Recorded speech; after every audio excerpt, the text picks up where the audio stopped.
Shalom shalom, ndabaramukije mu izina rya Yesu Kristo, amahoro y'Imana abane namwe hano muri Imana ibaha umugisha. Turasoma mu kuva uyu munsi 36 haravuga ngo kandi mu rugendo rwabo rwose ubwo icyo gicu cyaterurwaga kuri ubwo buturo Abisiraheli barahagurukaga bakagenda.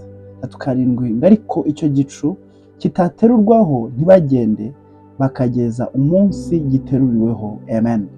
Turasoma n'irindi dusanga muri Yohana 16:13 haravuga ngo uwo mwuka w'ukuri naza azabayobora mu kuri kose. Amen.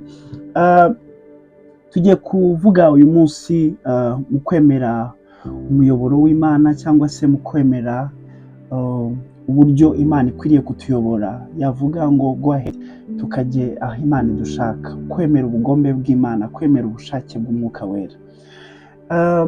Bibiliya iravuga ngo icyo kamere ishaka nicyo Umwuka Wera yanga, kandi icyo Umwuka Wera yakunze nicyo kamere yacu ishaka. So ni intambara, iyo ntambara yo kuyoborwa n'Umwuka. Abisiraheli bamenye icyo Imana ishaka. Imana ibaha commandments, ibaha icyo bagomba kugenderaho. Irababwira ngo igicu nikigenda muragenda. Ngo ari naho cyakavarinze iryo hema ngo ntibabasha kugenda. Kubera iki? Bemeye ubushake bwa Imana, yabahaye guideline.